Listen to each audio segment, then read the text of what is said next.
Memphis, Tennessee, March 8, 1974. 11:47 p.m. Madison Square Garden's after party. The room is packed with celebrities, athletes, musicians. Elvis Presley is standing near the bar, talking with his entourage. He's 39 years old, overweight, clearly past his prime. Across the room, Muhammad Ali spots him. Ali is 32, the heavyweight champion of the world, at the absolute peak of his power. And he's angry. He walks directly toward Elvis. The crowd parts. People sense something is about to happen. Ali stops 3 feet from Elvis, looks him dead in the eye. "You stole black music," Ali says loud enough for everyone to hear. "You made millions off our people's pain. What do you have to say about that?" The room goes silent. Elvis's bodyguards step forward, but Elvis raises his hand, stops them. He looks at Ali, and instead of defending himself, instead of walking away, Elvis says 5 words that change everything. "You're right. Let me explain." This is the story of what happened next. The Zafir, 5-hour conversation that followed. The drive through Memphis that made Muhammad Ali cry. And why Ali later said, "Elvis Presley taught me more about being a man than anyone except Malcolm X." To understand this confrontation, you have to understand where both men were in March 1974. Muhammad Ali had just won back the heavyweight championship from George Foreman in the legendary Rumble in the Jungle. He was the most famous athlete on the planet. Outspoken, fearless, a vocal advocate for black rights and justice. Ali had converted to Islam, refused to fight in Vietnam, been stripped of his title, and fought his way back. He represented black pride, resistance, and power. And he had strong opinions about cultural appropriation, about white artists who built careers on black music. Elvis Presley, meanwhile, was struggling. His movies had dried up. His marriage to Priscilla had ended. He was addicted to prescription drugs. His performances were inconsistent. And increasingly, he was being criticized for exactly what Ali accused him of. Taking black music, rock and roll, rhythm and blues, gospel, and becoming rich and famous while the black artists who created those sounds remained poor and unknown. It was a legitimate criticism, and Elvis knew it. They'd crossed paths before, briefly in the 1950s. But this was different. This was public. This was a challenge. Ali wasn't just asking a question. He was putting Elvis on trial in front of a room full of people. Elvis could have gotten defensive, could have pointed to his own poor background, his respect for black artists, his gospel roots. But he didn't. He just said, "You're right. Let me explain." And then he did something nobody expected. "Not here," Elvis said. "This conversation deserves more than a party. Come with me. Let me show you something." Ali was surprised. So was everyone else. But Ali nodded. "All right, show me." Elvis turned to his entourage. "Get the cars. We're going to Memphis." It was nearly midnight. They were in New York. Memphis was 1,000 miles away. But Elvis was serious. Within an hour, Elvis, Ali, and a small group were on a private plane heading to Tennessee. Quick thought. Imagine being challenged publicly about the worst thing you've ever been accused of. Most of us would get defensive, make excuses, walk away. Elvis did the opposite. He leaned in. He said, "You're right. Let me show you why." That takes a different kind of courage. If you've ever had to face a hard truth about yourself, drop a comment. Because that's what this story's about. They landed in Memphis at 3 a.m. Elvis didn't take Ali to Graceland, didn't show him the mansion, the gold records, the wealth. Instead, Elvis got in a car with Ali and one driver. And he said, "I'm taking you to where I came from, and I'm taking you to where the music came from." First stop, Tupelo, Mississippi, 2 hours south of Memphis, Elvis's birthplace. They arrived at sunrise. Elvis walked Ali to a tiny 2-room shack. "This is where I was born," Elvis said. "We were so poor, my father went to jail for forging a check to buy food. We had nothing. We were white trash, the lowest of the low." Ali looked at the shack. He'd grown up poor too, in Louisville, Kentucky. But he'd never seen poverty like this for a white family. Elvis continued. "My mama used to take me to the black church down the road, Assembly of God, because our church, the white church, wouldn't let us in. We were too poor, too dirty. The black folks, they let us in. They fed us. They sang to us. That's where I learned music, Muhammad. From black people who showed us kindness when our own people rejected us." Ali was quiet, processing. Elvis wasn't done. "When I was a kid, I'd sneak into Beale Street in Memphis, the black clubs, the only place where music felt alive. I'd stand outside and listen for hours. Gospel, blues, rhythm. That sound, that feeling, it saved my life. It gave me hope when I had nothing else." Ali spoke for the first time since they'd left New York. "But you got rich off it." "They didn't." Elvis nodded. "You're right, and I think about that every single day." He pulled something from his pocket, a worn photograph. It showed a young Elvis with a black man holding a guitar. "This is Arthur Crudup. He wrote 'That's All Right, Mama,' my first hit. You know how much money he made from that song?" Ali shook his head. "Nothing," Elvis said. "He died broke, and I made millions." Ali's expression hardened. "So what did you do about it?" Elvis looked him in the eye. "I tried. I sent him money. I tried to get him royalties. But the system, the record companies, they wouldn't let it happen. And I didn't fight hard enough. I was young. I was scared of losing everything. So I let it happen. And I've carried that guilt my whole life." This is the moment that changed everything.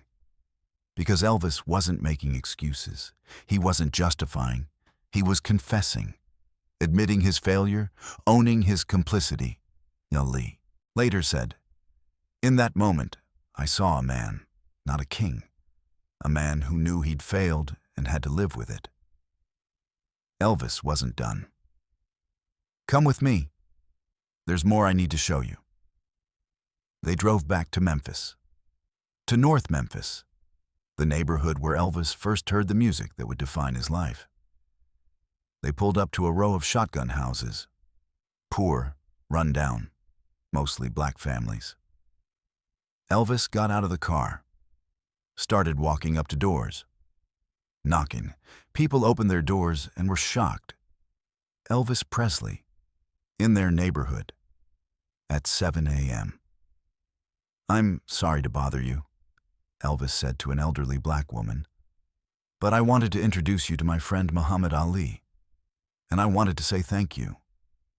Your community, your music, your kindness when I was a kid, it made me who I am, and I never properly thanked you." The woman started crying. Ali watched this scene repeat 5 times, 6 times. Elvis going door to door, introducing Ali, thanking people. Some knew who Elvis was. Some didn't care. But all of them were moved. Because this wasn't a photo op. There were no cameras, no press, just Elvis, trying to pay a debt he knew he could never fully repay. By the time they got back in the car, Ali was quiet, thoughtful. They drove to a small diner, sat in a booth, ordered coffee. For a long time, neither man spoke. Finally, Ali said, "I came at you hard last night." Elvis shrugged. "You had every right." Ali shook his head. "No, yes, you benefited from a system that exploited black artists." "That's true. But you didn't create that system, and you're one of the only white artists I've seen who actually admits it." Elvis looked down at his coffee. Admitting it doesn't fix it. Ali leaned forward. No, but it's a start. Most people, they get defensive. They make excuses. They say, I earned everything I have. You didn't do that. You said, you're right. That's rare, man. That's real. Elvis met his eyes. I stole something sacred. The least I can do is be honest about it.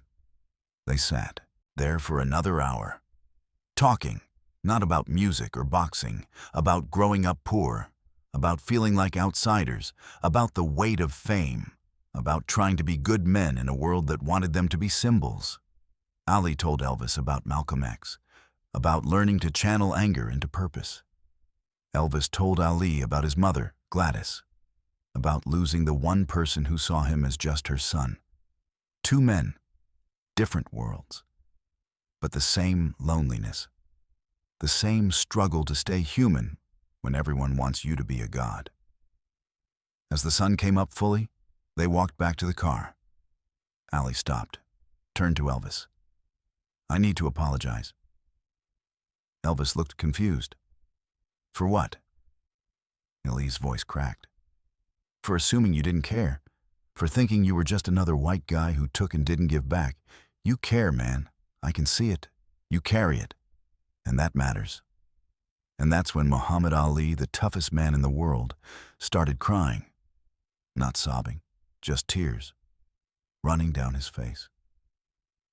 I spent so much energy being angry, Ali said, at the system, at racism, at people like you who I thought represented everything wrong. But you're not the enemy. You're a man trying to do right in a world that makes it almost impossible. Elvis put his hand on Ali's shoulder. We're all trying, brother. Some of us just fail louder than others. They flew back to New York that afternoon. When they landed, Ali did something he'd never done before. He held a press conference, and he said this: I challenged Elvis Presley last night about cultural appropriation. And he didn't make excuses. He didn't get defensive. He showed me his life, his poverty, his debt to black music and black people. And he showed me that guilt doesn't erase harm, but honesty is the first step to healing. Elvis Presley is not my enemy. He's my brother. The press went crazy. Ali defends Elvis? Boxer and king make peace? But for Ali and Elvis, it wasn't about headlines. It was about understanding. They stayed in touch after that. Not publicly, just occasional phone calls, letters.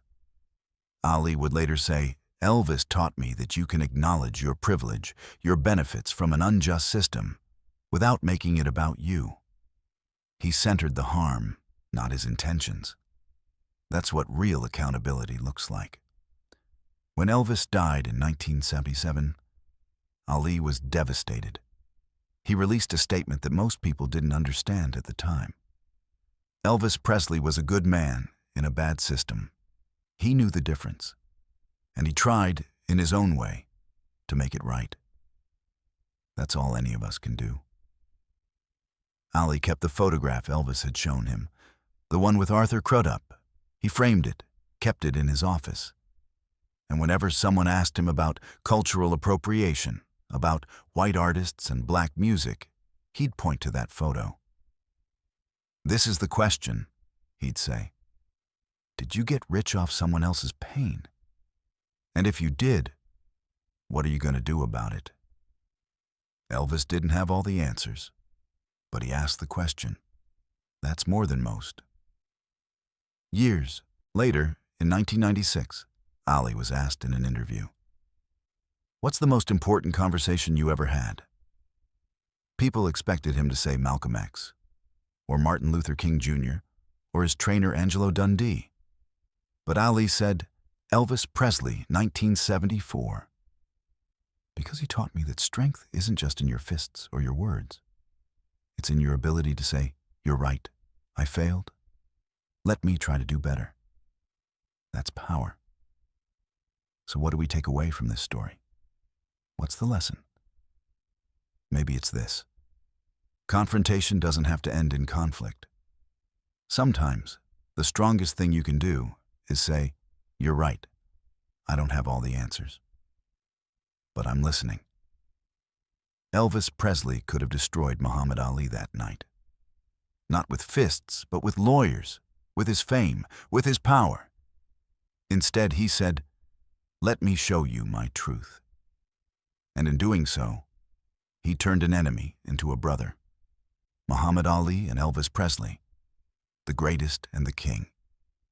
Two men from different worlds who found common ground in honesty, humility, and the courage to face hard truths.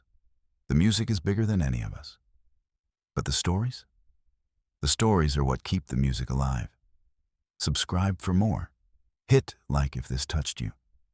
And remember, behind every legend is a human who loved, who hurt, who tried. Just like you, just like me. Thanks for watching.